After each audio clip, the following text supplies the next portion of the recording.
Hello dear students, welcome back to Gadariya pharmacy. तो बच्चों कैसे हो आप सभी? आई होप सभी ठीक होंगे और सभी की स्टडी अच्छी चल रही होगी। तो आज का हमारा फार्मास्यूटिकल इंजीनियरिंग का यूनिट फर्स्ट का पार्ट सेकंड होने वाला है। इसमें कंप्लीट स्टडी हम करने वाले हैं साइज रिडक्शन के बारे में। साइड रिडक्शन की जो भी ऑब्जेक्टिव्स है, मैकेनिज्म है, कौन कौन से लॉज इसके अंदर लगते हैं, कौन कौन से फैक्टर्स इसको अफेक्ट करते हैं और कौन कौन से एपरेटस इसके अंदर यूज करते हैं, सारा सब कुछ जो भी सिलेबस में हमारे बी फार्मा में दिया हुआ है वो इस लेक्चर के अंदर आपको देखने को मिलेगा। मतलब एक लेक्चर में आपका एक टॉपिक कवर करवा दूंगा, ये वादा है मेरा आप लोगों से। बस आप लोगों को क्या करना है, इस वीडियो को पूरा देखना है। और अगर आपको नोट्स वगैरह चाहिए, कोर्सेस वगैरह चाहिए तो आप हमारा ऐप डाउनलोड कर सकते हैं। गडारिया फार्मेसी ऐप प्ले स्टोर पे मिल जाएगा, वीडियो के डिस्क्रिप्शन में लिंक मिल जाएगा। वहां नहीं मिले तो टेलीग्राम पे जाइए, टेलीग्राम का लिंक वीडियो के डिस्क्रिप्शन में मिलेगा, वहां पे ऐप का लिंक भी मिलेगा, साथ साथ आपको कूपन कोड भी मिलने वाला है जिससे आपको और भी डिस्काउंट हो जाएगा। चलिए तो स्टार्ट करते हैं। आज का हमारा सेकंड लेक्चर है। तो यूनिट फर्स्ट में हमें 3 टॉपिक्स दिए हुए हैं। फर्स्ट हमने स्टडी कर लिया फ्लो ऑफ फ्लूइड्स। अब मजा आएगा। देखिए फ्लो ऑफ फ्लूइड्स मैंने बोला था कि एक बार एक दो बार रिवीजन करोगे तो आराम से समझ में आ जाएगा। जिन बच्चों ने लेक्चर देखा है उनको पता है। आज हमारा सेकंड टॉपिक है साइज रिडक्शन। तो इसको हम बहुत अच्छे से समझने वाले हैं। नेक्स्ट लेक्चर में हम देखेंगे साइज सेपरेशन। चलिए भाई स्टार्ट करते हैं। और सब्सक्राइब नहीं किया तो सब्सक्राइब तो कर ही लीजिए, है ना, नहीं तो गायब हो जाएगा चैनल, तो फिर कहां से ढूंढोगे। चलिए साइज रिडक्शन छोटा सा मैं पहले बता देता हूं थ्योरी देखने से पहले। साइज रिडक्शन का मतलब क्या है समझ गए होंगे आप लोग। साइज को कम करना। मान लीजिए इतना बड़ा पार्टिकल है, एक मिनट यहाँ ड्रॉ कर देता हूं मैं, ये पार्टिकल है। अब भाई हमें इसकी मेडिसिन बनानी है। काफी पार्टिकल्स है, ऐसे बड़े बड़े पार्टिकल्स हैं। अब ये तो नहीं कि अनइवन जो पार्टिकल्स हैं उनका हम मेडिसिन बना सकते हैं। जैसे घर बनाते हैं तो घर में पत्थर एक साइज की चाहिए ना अपन को, ईंटें एक साइज की चाहिए। अगर ईंटें एक बड़ी एक छोटी है तो हम घर नहीं बना पाएंगे, दीवार नहीं खड़ी कर पाएंगे, गिर जाएगी वो दीवार, है ना। उसी तरीके से मेडिसिन बनाने के लिए इनका साइज एक होना जरूरी है। ठीक है कि साइज को नंबर्स में डिवाइड किया गया है 22, 44, 88 इस टाइप से। ठीक है, तो इसका साइज हमें कम करना है। क्या कैसा साइज हमें चाहिए टेबलेट कैप्सूल्स बनाने के लिए, उस साइज में इसको कन्वर्ट करेंगे। जैसे ये सेम साइज के पार्टिकल्स में हमें इसको बनाना है और छोटे पार्टिकल्स में बनाना है। ठीक है, जैसे पत्थर यूज होते हैं ना घर बनाने में, नींव रखने में, तो पत्थर बड़े पत्थर नहीं यूज हो सकते। ठीक है, उनको छोटा करना पड़ता है। ठीक है, तो वो प्रोसेस होती है साइज रिडक्शन।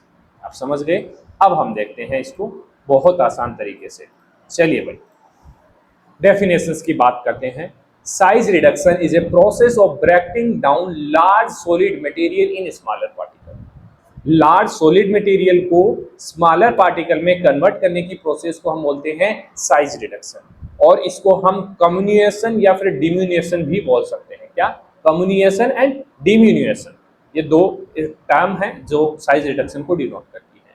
तो हिंदी में देख लीजिए जो हिंदी मीडियम वाले बच्चे हैं, बाकी तो आप इंग्लिश में पढ़ो तो अच्छा है, क्योंकि भाई इंग्लिश ही आएगी, हिंदी की आदत छोड़ दो। ठीक है, तो साइज रिडक्शन वह प्रक्रिया है जिसमें ठोस पदार्थों को छोटे छोटे कणों में तोड़ा जाता है। इसमें कम्युनिएशन या फिर डिम्यूनिएशन भी कहते हैं। हिंदी रखने का यही मकसद है कि हमारे जो भी लेक्चर्स हैं ये आपको सिर्फ टॉपिक को समझाने के पॉइंट ऑफ व्यू से, ना कि एग्जाम में लिखने के पॉइंट ऑफ व्यू से। एग्जाम के लिए आपको हमारे नोट्स लेने पड़ेंगे या फिर कहीं से भी आप पढ़ो, नोट्स पढ़ना पड़ेगा, इंग्लिश में पढ़ना पड़ेगा। ये हिंदी काम नहीं आने वाली है बेटा। ठीक है, बाद में ये बोलो कि सर आपने पढ़ाया है तो हमने लिख दिया। नहीं बेटा, ऐसा नहीं करना आपको। देखिए ये समझने के लिए आपके रखा, आपकी हेल्प हो सके, मदद हो सके उसके लिए। ठीक है, बाकी ऐसा कोई मोटिव नहीं है कि आपको हिंदी हम पढ़ाना है। ठीक है, ट्रिक की बात करें तो big to small that size reduction for all.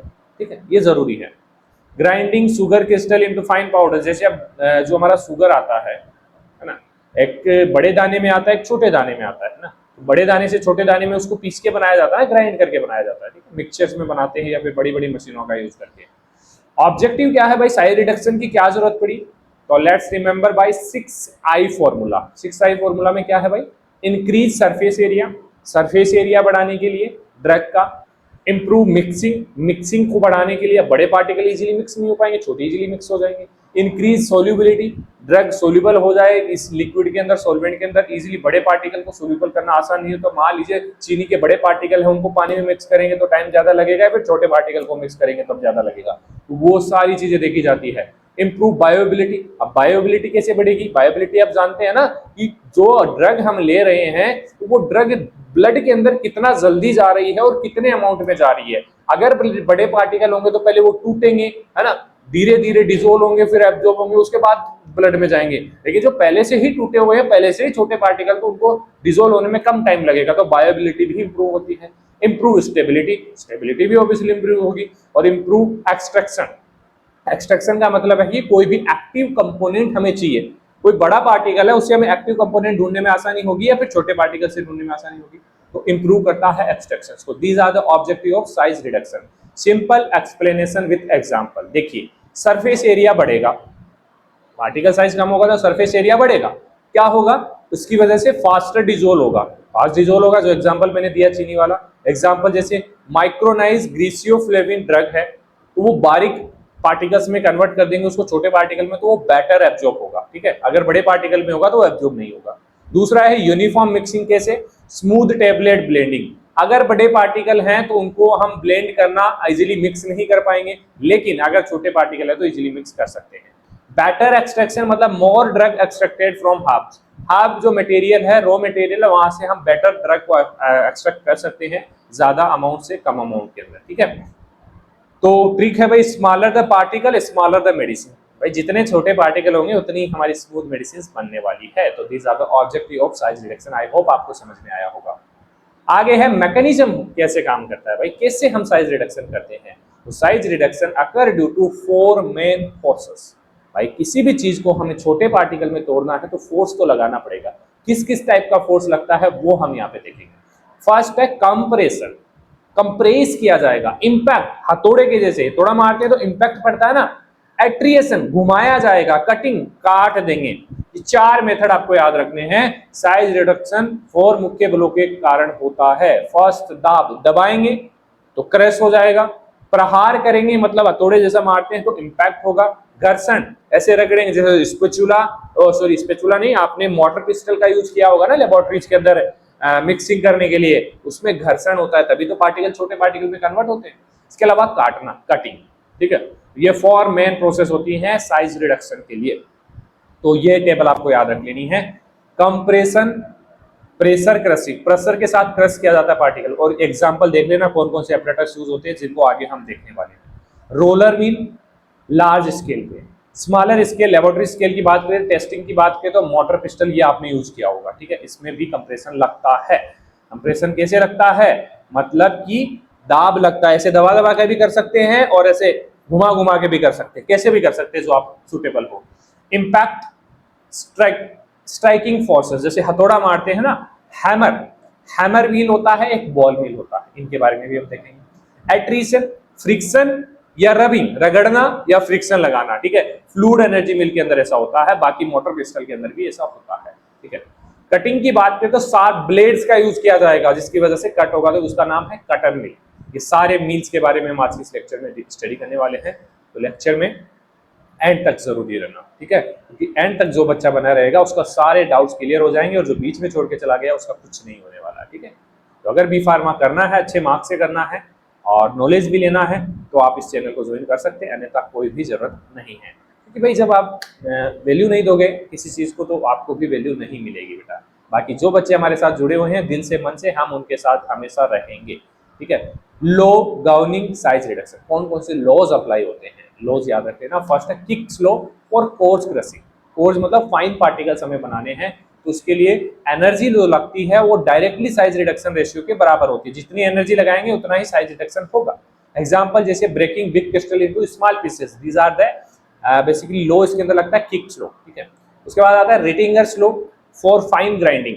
Fine grinding के लिए रिटिंगर्स लॉ लगता है, तो रिटिंगर लॉ भी energy directly proportional to new surface area, कितना न्यू सरफेस एरिया क्रिएट हुआ, कितने पार्टिकल्स में कन्वर्ट हुआ है एक पार्टिकल, तो वो डायरेक्टली प्रोपोर्शनल होता है अकॉर्डिंग टू रिटिंगर्स लॉ।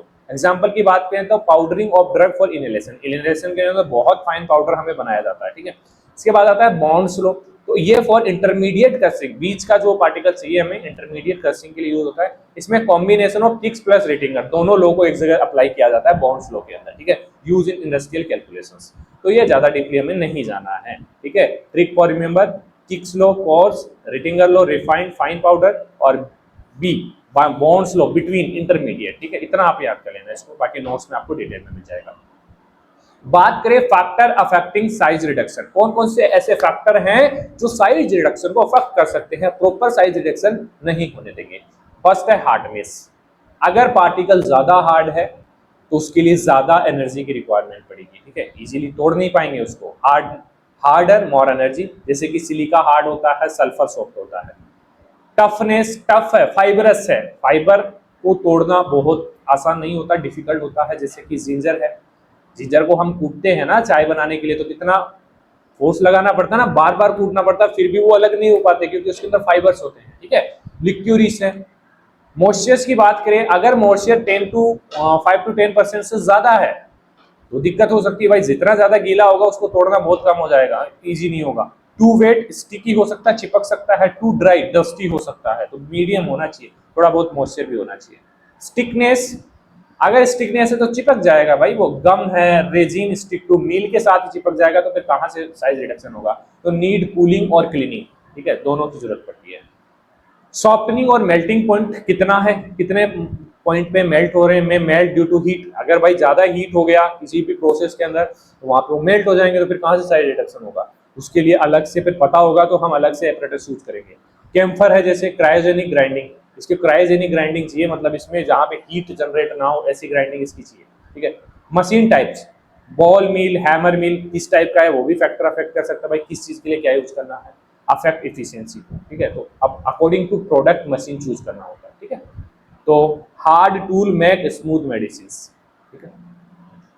बात करते हैं साइज रिडक्शन इक्विपमेंट की, तो सबसे पहला इक्विपमेंट है हमारा हैमर मिल। हैमर से समझ गए होंगे, हथौड़े वाला मिल है ना, हथौड़ा पड़ेगा और साइज रिडक्शन हो जाएगा।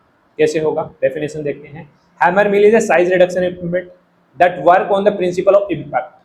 कौन से प्रिंसिपल पे काम करता है, स्टार्टिंग में हमने देखा था बेटा, इम्पैक्ट डालेगा कि कोई भी, अब मान लीजिए पार्टिकल है, कोई भी पत्थर है, कोई भी कण है, उसके ऊपर हम हथौड़ा मारेंगे तो उसके 4 टुकड़े होंगे या नहीं, ज्यादा भी हो सकते हैं। तो बस यही तो काम है इसका। Where rapidly rotating hammer strike on the material, material के ऊपर बार बार रोटेटिंग हैमर्स पड़ेंगे तो वो साइज उसका कम हो जाएगा due to break into smarter particle. तो डेफिनेशन भी आप इजीली लिख सकते हैं। हैमर मिल एक आकार घटाने वाला यंत्र है, साइज रिडक्शन इक्विपमेंट है, जो प्रहार के सिद्धांत पर, प्रिंसिपल ऑफ इम्पैक्ट पे कार्य करता है। इसमें तेज गति से घूमने वाले हथौड़े पदार्थ पर प्रहार करके उसके छोटे छोटे कणों में तोड़ देते हैं। तो सारा सब कुछ समझ में आ गया आप लोगों को। Trick, hammer hit, particle split, फैल जाते हैं, ठीक है। चलिए प्रिंसिपल्स की बात करते हैं। तो work on impact action, high speed rotating hammers use होते हैं जो 2000 से 6000 आरपीएम पे घूमते हैं। स्ट्राइक एंड सटर मटेरियल, ठीक है, स्ट्राइक करेंगे मटेरियल्स के ऊपर। Fine particle pass through screen roll, अभी डायग्राम भी देखेंगे। जो फाइन पार्टिकल्स हैं वो स्क्रीन से पास हो जाते हैं जितने में चाहिए, जिस साइज के चाहिए, मतलब एक तरीके से जाली लगी हुई होती है, ठीक है। कोड्स वंस स्टेप और फर्दर, जो बड़े पार्टिकल्स होते हैं वो वापस से प्रोसेस में आ जाते हैं। जैसे हम चलनी से आटा छानते हैं ना, तो जितनी साइज का आटा चाहिए वही निकलता है, बाकी जो बड़े पार्टिकल्स वो ऊपर रह जाते हैं। उस टाइप से यहाँ पे स्क्रीन लगी हुई होती है, ठीक है। इसके अलावा एग्जाम्पल देखिए, like crushing dry chillies in a mixture, जो ड्राई चिलीज होते हैं, मिर्च होते हैं, उनको मिक्स करते हैं, तो the blade keep hitting till powder form, जब तक हिट करती है जो ब्लेड्स होती है, जब तक कि वो पाउडर में कन्वर्ट नहीं हो जाते हमारा। कोई भी ले लो चीज, हल्दी ले लो, धनिया ले लो, पाउडर, मिर्च पाउडर ले लो, कुछ भी ले लो, उसी तरीके से काम करता है जैसे हमारे ड्रग में काम करेगा, ठीक है। बात करें प्रिंसिपल की, अच्छा प्रिंसिपल हो गया है। कंस्ट्रक्शन की हम बात करते हैं। तो कंस्ट्रक्शन के अंदर देखिए, इसमें फीड होपर होता है, ठीक है, जिसमें हम फीड डालेंगे, जिसमें मटेरियल डालेंगे, जिसको हम छोटे पार्टिकल में करवाते हैं, एंट्री पॉइंट फॉर मटेरियल। दूसरा, रोटेटिंग शाफ्ट लगा हुआ होता है जो सेंट्रल शाफ्ट को ड्राइन करता है, घुमाता है, ठीक है। हैमर्स जो होते हैं वो string metal bar that hit the metal के बने हुए हैमर होते हैं जो मेटल मटेरियल पे हिट करते हैं। उसके बाद केसिंग और चेंबर होता है जो स्ट्रॉन्ग एंड क्लोजर, चारों तरफ से स्ट्रॉन्गली क्लोज होता है जिससे डस्ट और नॉइज कंट्रोल हो सके, ठीक है। स्क्रीन बेसिकली परफोरेटेड सीट लगी हुई होती है जो डिसाइड करती है फाइनल साइज, कितना साइज के हमें पार्टिकल चाहिए, ठीक है। डिस्चार्ज आउटलेट होता है जहां से कलेक्ट कर लेते हैं फिनिशिंग पाउडर को। ये चीजें आपको लिखनी है जब आप हैमर मिल के बारे में आपको पूछा जाए। तो अब देखिए इसका डायग्राम देखिए और वर्किंग देखिए, यहां से आपको समझ में आ जाएगा सारी चीजें, ठीक है। ये डायग्राम है हैमर मिल का। तो क्या है भाई, यहाँ पे फीड जो हमें पार्टिकल्स छोटे करने हैं वो यहाँ पे डाल देंगे, जैसे चक्की के अंदर दाने डालते हैं, गेहूं डालते हैं, उस तरीके से। अब यहाँ से पार्टिकल इधर की ओर मूव करेंगे, यहाँ बड़े बड़े हैमर्स लगे हुए होंगे, हैमर्स हथौड़े हैं, ठीक है। जैसे ही बड़ा पार्टिकल आएगा इस हैमर का एक पड़ेगा जोर से, है ना, थप्पड़ पड़ेगा एक जोर से, तो ये 1 से 3-4 टुकड़ों में टूट जाएगा। ये टूटा छोटे छोटे पार्टिकल, और जितनी साइज का चाहिए यहाँ पे स्क्रीन लगा हुआ होता है, स्क्रीन मतलब जाली लगी हुई होती है, जिस साइज के पार्टिकल हमें चाहिए तो वो पार्टिकल जिस साइज का होते ही तुरंत नीचे आ जाता है, ठीक है, और बड़ा पार्टिकल है वापस से हथौड़ों की मार खाने चला जाता है, ठीक है। इस तरीके से प्रोसेस चलती है। तो मटेरियल एंटर थ्रू होपर, उसके बाद shaft plus hammer rotate at high speed, या बीच में शाफ्ट लगा होता है जो हैमर्स को रोटेट करता है, और hammer impact and break particle, hammer impact करता है, चोट डालता है, ठीक है। Pieces collide with wall and each other and fine, और वॉल के साथ भी टकराते हैं ना piece. Small particle pass screen and larger one state in reduce, वापस से घूम जाते हैं, ठीक है। Powder collect at outlet, outlet में पाउडर हमारा कलेक्ट कर लिया जाता है, ठीक है। Example just like a grinding working continuously till all spice become fine powder, मतलब ये प्रोसेस जब तक चलता रहेगा जब तक हमारे पूरे पार्टिकल जितने साइज के चाहिए उतने नहीं हो जाते हैं। समझ गए आप लोग। अब बात करते हैं यूजेस की। हैमर मिल का कहाँ यूज होता है? फार्मा के अंदर पाउडर और ग्रेन्यूल्स बनाने के लिए, फूड के अंदर शुगर और केरल्स स्पाइस के अंदर यूज करते हैं, केमिकल्स में फ्लूराइजिंग मटेरियल्स के लिए यूज करते हैं, कॉस्मेटिक्स के अंदर मीलिंग रो इंग्रेडिएंट्स को माइल करने के लिए यूज करते हैं। एडवांटेज की बात करें तो कंटिन्यूअस प्रोसेस से लगातार चलता रहता है, यूनिफॉर्म साइज इसके अंदर हमें मिल जाता है, एडजस्टेबल बाय स्क्रीन, स्क्रीन जिस साइज के में पार्टिकल चाहिए वो स्क्रीन लगा दो, एडजस्ट कर सकते हैं। अब भाई एडवांटेज है तो डिसएडवांटेज भी होंगे। तो हीट जनरेशन, देखिए भाई हैमर पड़ेगा, हथौड़ा पड़ेगा तो हीट तो जनरेट होगा, तो जो हीट लेवाइल है, थर्मोलेवाइल प्रोडक्ट है, ड्रग है, वो यहाँ पे यूज नहीं हो सकती है, जो हीट से डिकम्पोज हो सकती है, मेल्ट हो सकती है, कुछ भी हो सकता है। वियर एंड टियर, ठीक है। चलिए ये हमारे हैमर मिल हो गया। अब सेकेंड है हमारा बॉल मिल। बॉल मिल नाम में छुपा हुआ बॉल मिल, मिल है उसके अंदर बॉल का यूज होगा, ठीक है। तो डेफिनेशन की बात करें तो ball mill is a mechanical device use for size reduction of material by the impact and attrition. इसमें दोनों फोर्स लगते हैं, इंपैक्ट और attrition between the grinding ball and material. Ball होंगे वो इंपैक्ट भी डालेंगे, मतलब हथौड़े की तरह काम भी करेंगे, जैसे ऊपर से बॉल गिरा तो हथौड़े की तरह हो गया, और बॉल ऐसे घूमेगा आपस में टकराएगा तो वो एट्रिएशन क्रिएट करेगा, ठीक है। तो दो तरीके से काम करता है, ठीक है। तो अच्छे से इसको याद कर लेना। तो बॉल मिल एक यांत्रिक मैकेनिकल डिवाइस है जो पदार्थों का आकार घटाने और साइज रिडक्शन के लिए गेंदों और पदार्थ को टकराने और रगड़, इंपैक्ट और एट्रिएशन दोनों सिद्धांत पे काम करता है, ठीक है। चलिए प्रिंसिपल्स की हम बात करें तो वर्क और impact and attrition. Impact basically ball fall from top and break particles, मतलब कि यहाँ पे पार्टिकल अब घूमेगा, मान लीजिए बॉल इधर से जा रहा है, इधर जाके ऊपर चला गया तो ऊपर से नीचे तो गिरेगा ना, तो इस पार्टिकल पे अगर बॉल गिर गया तो क्या होगा? इम्पैक्ट लगेगा, हथौड़े की जैसे चोट लगेगी, ठीक है। दूसरा है attrition, rubbing action between ball and particle. अब बॉल्स इधर उधर घूमेंगे तो पार्टिकल तो बीच में आएगा ना, तो उनके रबिंग होगी, जैसे दो पत्थर रगड़ते हैं तो बारीक चूरन बनता है, उस तरीके से काम करता है। बहुत यूनिक तरीका है ना, आपने सोचा नहीं होगा ऐसा, लेकिन होता है ऐसा। चलिए कंस्ट्रक्शन की हम बात कर लेते हैं। तो देखिए एक चीज याद रखना बेटा, मेरे को कुछ याद आ रहा है सिलेबस में, जैसे साइज रिडक्शन इक्विपमेंट्स हमें दे रखे हैं, देखिए काफी सारे इक्विपमेंट्स इस सब्जेक्ट के अंदर में पढ़ने हैं, तो मिक्सिंग हो सकती है इक्विपमेंट्स की, कि साइज रिडक्शन वाला साइज सेपरेशन में चला जाए, साइज सेपरेशन वाला साइज रिडक्शन में चला जाए। तो इसको आपको यही करना है कि जो भी हमारा जैसे साइज सेपरेशन है तो उसके इक्विपमेंट्स लिख लेने हैं, फिर साइज रिडक्शन है उसके इक्विपमेंट्स लिख लेने हैं, ड्राइंग है उसके इक्विपमेंट्स लिख लेने हैं, अलग अलग हमें कर लेना और उनको रिवाइज कर लेना है, तो याद हो जाएगा कि भाई इसके अंदर ये इक्विपमेंट है, फिर आपको सारी चीजें आसान हो जाएगी, ठीक है, नहीं तो कंफ्यूज हो जाएगा। चलिए कंस्ट्रक्शन की बात करें तो हैलो सिलेंडर होता है इसके अंदर, मेड ऑफ स्टील, पोर्सेलिन एंड रबड़ का बना हुआ होता है, एक सिलेंडर होता है, चारों तरफ से कवर होता है। Imagine a big rotating drum, एक ड्रम की तरह काम करता है, ठीक है। रोटेटिंग शाफ्ट, भाई अगर डायग्राम पता है और किस चीज में काम आ रहा है तो इजीली आप कंस्ट्रक्शन वर्किंग लिख सकते हैं। रोटेटिंग शाफ्ट लगा होता है जो मोटर है जो घूमता रहता है, जिसकी वजह से बॉल हमारे घूमेंगे, ठीक है। Grinding balls made of stainless and ceramic, 2 to 5 centimetre की बॉल्स होती है जो फिल कर दी जाती है टैंक के अंदर, ठीक है। Feed and discharge material in fine powder out, material को डाल दिया जाता है उसके अंदर, उसके बाद उसके अंदर इनलेट होता है, उससे निकाल दिया जाता है, ठीक है। ये कंस्ट्रक्शन होगा। Lining inner wall coated with porcelain, rubber and prevent contamination, उसकी वाल जो होती है वो प्रोसेलिन और रबर से कोटेड होती है, जिसकी वजह से वो कंटामिनेशन को प्रिवेंट करती है।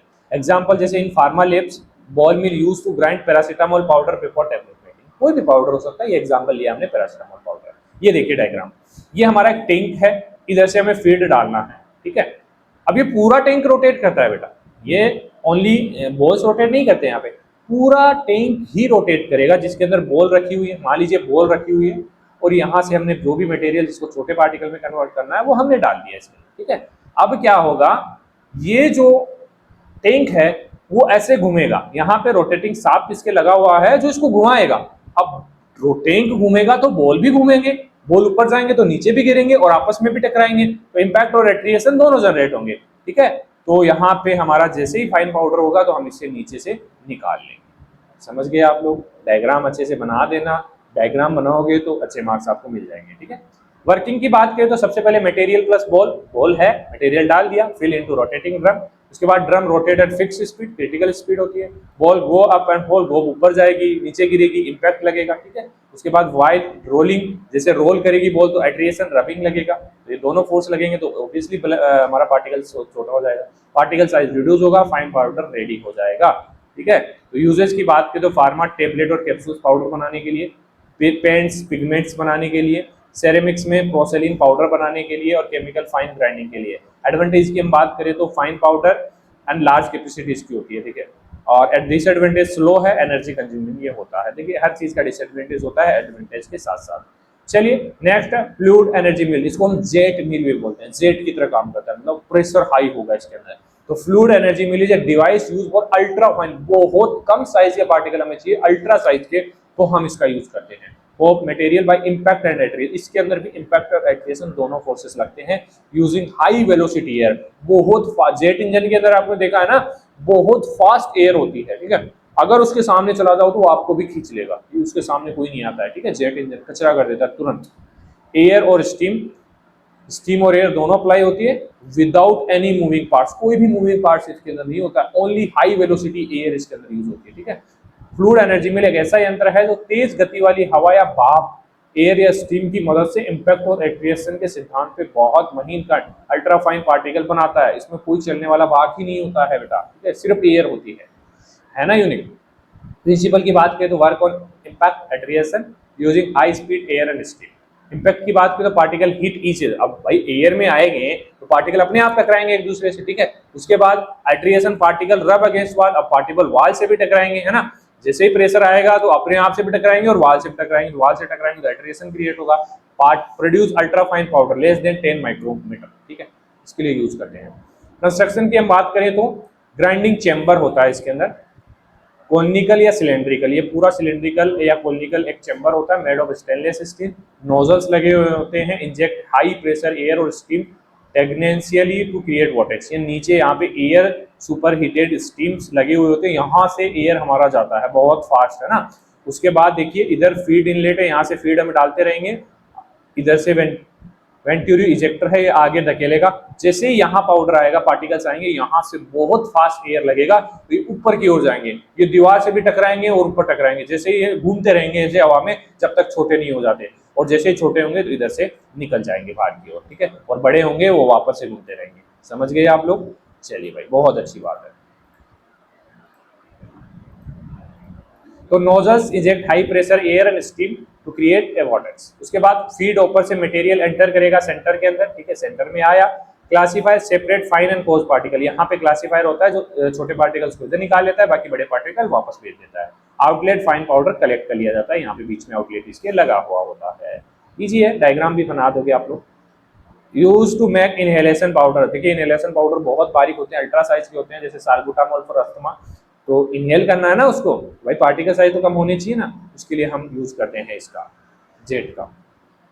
वर्किंग की बात करें तो feed material enter through hopper, देखिए वर्किंग इंस्ट्रक्शन लिखने में आपको बहुत दिक्कत नहीं आने वाली अगर डायग्राम आपको याद है तो।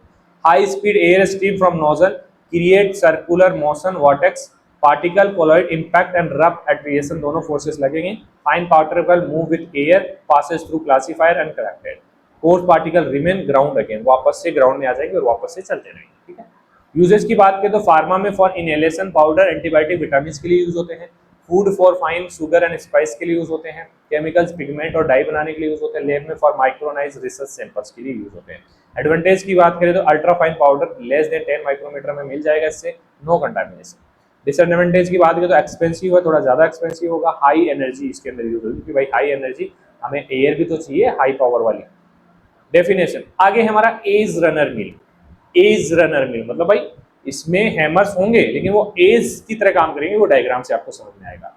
पहले डेफिनेशन देखिए, an edge runner mill is size reduction equipment that work on the principle of compression and attrition. इसमें दो फोर्स लगते हैं, एक तो कंप्रेशन और एक एट्रिएशन, ठीक है। Using heavy roller that crush and grind material and they roll over them. इसमें भी रोलर लगे होते हैं, बहुत भारी भारी रोलर, वो डायग्राम देखने पे समझ में आएंगे। एज रनर मिल एक ऐसा यंत्र है तो दबाव, एक तो दबाव लगेगा, एक रगड़ लगेगी, एट्रिएशन लगेगा। एट्रिएशन के सिद्धांत पे काम करता है, जहां भारी रोलर्स पदार्थ को कुचलते हैं और पीसते हैं। रोड रोलर नहीं चलता है क्या? रोड रोलर की तरह इसमें रोलर्स होते हैं, देखते हैं कैसे काम करते हैं। रोलर रन मटेरियल डन, ठीक है। रोड रोलर चलता है तो भाई सड़क दब जाता है, कितना ही भारी मटेरियल हो दब जाता है नीचे, ठीक है। Principle work on compression and attritions, roller rotate and crush material and pressure by rubbing actions, ठीक है। रोटेट भी करेगा और रबिंग एक्शन, दोनों चीजें यहाँ पे लगेगी, तो कंप्रेशन एंड एट्रिएशंस लगने वाला है। चलिए कंस्ट्रक्शन की हम बात करते हैं। डायग्राम आ गया आप लोगों के सामने, तो देखिए पहले डायग्राम देखिए। एक कंटेनर है बड़ा सा, ठीक है। उस कंटेनर के अंदर दो रोलर लगे हुए, एक ये रहा और एक ये रहा। बीच में रोटेटिंग शाफ्ट है जो दोनों को ऐसे घुमाएगा, ऐसे घूमेंगे। अब भाई पार्टिकल बेचारा इस रोलर के नीचे आ गया तो क्या होगा, उसका उछल जाएगा ना वो तो, और एक रबिंग भी लगेगा, ठीक है। तो सबसे पहले सर्कुलर पान है, made of metal and stone, act as grinding surface. एक सरफेस है यहाँ पे, हैवी पान है, ठीक है। उसके बाद हैवी रोलर लगे होते हैं जिनको एज रनर हम बोलते हैं। Mounted on A horizontal shaft, एक हॉरिजॉन्टल शाफ्ट इसमें लगा हुआ होता है। रोल ओवर मटेरियल, मटेरियल के ऊपर इन शाफ्ट जो हमारे रोलर्स होते हैं इनको घुमाता है, ठीक है।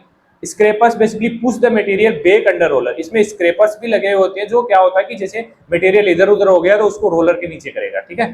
तो scraper push the material back under roller, ensure uniform grinding. इसके बाद ऑपरेशन कैन बी मैनुअल और मैकेनिकल, हाथ से भी घुमाया जा सकता है और मैकेनिकल मशीन से भी इसको घुमाया जा सकता है, ठीक है। एग्जांपल की बात करें तो use for ointment, base preparation and herbal paste के लिए इसको यूज किया जाता है। चलिए वर्किंग की बात करें तो मटेरियल प्लेस इन पान, मटेरियल को पान के अंदर डाल देंगे। रोलर रोटेट, रोलर को घुमाएंगे। अप्लाई प्रेशर होगा, कंप्रेशन क्रिएट होगा। Rubbing between roller and surface, अब सरफेस है और रबिंग है, उसके बीच में मटेरियल आ रहा था, रबिंग भी लगेगा, एट्रिएशन इफेक्ट आएगा। Scrapers move the material under roller again and again, वापस से नीचे आएगा, जाएगा कहाँ बेटा, जब तक छोटा नहीं हो जाएगा तब तक बाहर नहीं निकालेंगे उसको, ठीक है।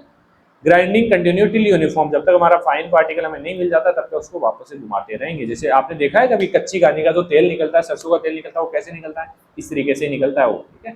उसके अंदर एक रोलर घूमता रहता है, वो सरसों का तेल निकाल देता है, ठीक है। Use in pharma making ointment, herbal extract, semi और solid masses. Food grinding, sticky paste, कुछ चिपकने वाले हैं, सेमी सॉलिड हैं, मॉइस्चर ज्यादा है तो उसके लिए यूज करते हैं। इंडस्ट्रियल में mixing and crushing soft materials. Advantage की बात करें तो mix, grind together and sample operation होता है, ठीक है, डाल दो और चला दो। डिसएडवांटेज की बात करें तो स्लो है, बल्कि है, not for hard material, hard material इसके अंदर क्रश नहीं हो सकते हैं। लास्ट है आई थिंक एंड रनर मिल, ये भी एक तरीके से एज रनर की तरह ही काम करता है, थोड़ा सा डिफरेंस है। And runner mill size reduction and mixing equipment that work on the principle of compression and attrition. ये भी कंप्रेशन एंड एट्रिएशन पे काम करता है, लेकिन ये साइज रिडक्शन और मिक्सिंग के लिए भी यूज होता है। यूजिंग ए रोटेटिंग पिस्टल, इसके अंदर एक रोटेटिंग पिस्टल होता है। अब उसमें तो क्या आता है, दो रोलर थे, लेकिन इसमें एक ही पिस्टल होगा, एक ही पिस्टल, जैसे मोटर पिस्टल में होता है ना, उस तरीके से। तो and runner inside a fix motor, एक मोटर होगा, उसके अंदर एक फिक्स पिस्टल होगा जो घूमेगा, ठीक है। तो एंड रनर मिल ऐसा यंत्र है जो दबाव, कंप्रेशन और रगड़ एट्रिएशन के सिद्धांत पे काम करता है, जिसमें घूमने वाला मूसल पिस्टल होता है और एक मोटर होता है जो अंदर घूमता है। सेम जैसे हमारा मोटर पिस्टल काम करता है वैसे ही एंड रनर हमारा काम करता है। तो पिस्टल रोटेट, पार्टिकल रिड्यूस होगा, ठीक है। प्रिंसिपल्स की बात करें तो based on compression and attrition, same as एयर रनर और the rotating pestle, crush grind material by pressure and rubbing. देखिए बेटा, अगर शॉर्ट में पूछा जाता है तो ये इनफ है। अब काफी बच्चों के कमेंट आएंगे, सर ये लेक्चर जो आप ले रहे हैं ये मटेरियल हमारे लिए इनफ है क्या? नहीं बेटा, इससे और भी डिटेल में आपको नोट्स में मिलेगा। बाकी नॉर्मल चीजों के लिए, डेफिनेशंस वगैरह के लिए आप इसका यूज कर सकते हैं, ठीक है। अगर 2-3 टॉपिक कंबाइंड में पूछे 5 मार्क्स में तो भी आप यूज कर सकते हैं, लेकिन 10 मार्क्स के लिए आपके लिए इनफ नहीं है। कंस्ट्रक्शन की हम बात करें तो मोटर होता है एक, ये मोटर है यहाँ पे, ठीक है। मेड ऑफ ग्रेनाइट, स्टोन और पोर्सिलिन किसका बना हो सकता है। फिक्स ऑन बेस, नीचे फिक्स होता है। एंड रनर पिस्टल होता है, ये पिस्टल आपको दिख रहा है ना यहाँ पे, कहीं ना कहीं तो देखा होगा आप लोगों ने। हैवी रोलर और pistol rotate inside the motor, यहाँ पे ये हमारा डम बेल से पिस्टल होता है जो नीचे की ओर आएगा, ऐसे मारेगा इसके, ठीक है। स्लो मोटर होता है, हॉरिजॉन्टल शाफ्ट लगा होता है, और ये मोटर जो नीचे वाला पार्ट है ना हमारा, ये मोटर घूमता रहता है। इसमें हमारा जो पिस्टल है वो नहीं घूमता, लेकिन मोटर घूमता रहता है ऐसे, ठीक है, जिसकी वजह से मटेरियल सारा घूमे और पिस्टल ऊपर से आके गिरेगा। तो हैवी रोलर और pistol rotate inside the motor, ठीक है। ड्राइव रोटेशन में भी मैनुअल और मैकेनिकल हो सकती है, हाथ से भी घुमा सकते हैं, जिससे पहले बैलों की मदद से घुमाते थे। बैलों को आपने देखा है ना, कोलू वाले बैल, उसकी मदद से सरसों के तेल वगैरह निकाले जाते थे। स्क्रैपर ऑप्शनल है, ensure uniform grinding by scraper, मतलब जो पार्टिकल्स को धकेलता है पिस्टल के नीचे, वो ऑप्शनल है, back to centre. Example use in pharmacy lab for small batches for ointment and herbal drugs के लिए ये इसका यूज किया जाता है। चलिए, use for grinding and mixing semi solid masses, preparation of ointment and herbal paste, small batch production in lab and pharmacies. Example की हम बात करें तो use to prepare zinc oxide ointment, herbal churan and bhasma paste वगैरह के लिए इसका use किया जाता है। एडवांटेज की बात करें तो यूनिफॉर्म साइज है, सिंपल है, गुड फॉर लैब्स है। डिसएडवांटेज स्लो है, नॉट फॉर लार्जर स्केल। मुझे ऐसा लगता है कि साइज रिडक्शन जो है आपका 100% क्लियर हो चुका है बेटा। अगर फिर भी कोई डाउट है तो आपके पास नंबर दिया हुआ है, स्पोर्ट्स नंबर पे आप कॉन्टेक्ट कर सकते हैं। बाकी नोट्स लेना चाहते हैं तो 99 फॉर 1 सब्जेक्ट, 299 फॉर 3 सब्जेक्ट, लेकिन डिस्काउंट हो जाएगा। कोड आपको टेलीग्राम चैनल में मिलेगा, है ना, 249 में मिल जाएगा आपको, ठीक है। इससे ज्यादा नहीं मिलेगा, इतना ही रहेगा प्राइस। बाकी और ऑफर्स आते हैं तो और भी कम हो जाता है, 199, ठीक है। तो आप ले सकते हैं, कटारिया फार्मेसी ऐप डाउनलोड कर सकते हैं प्ले स्टोर से, कोई चार्ज नहीं है इसका, ठीक है। और अपनी स्टडी को आसान बना सकते हैं। 8 सेमेस्टर तक हम आप लोगों के साथ रहने वाले हैं, लेकिन आपको इसके लिए हमारे सपोर्ट करना पड़ेगा। देखिए, हम भी ग्रोइंग स्टेज में हैं, आप भी ग्रोइंग स्टेज में हो, तो दोनों साथ मिलकर चलेंगे तो बहुत ऊंचाइयों तक जाने वाले हैं। चलिए मिलते हैं नेक्स्ट लेक्चर में, धन्यवाद।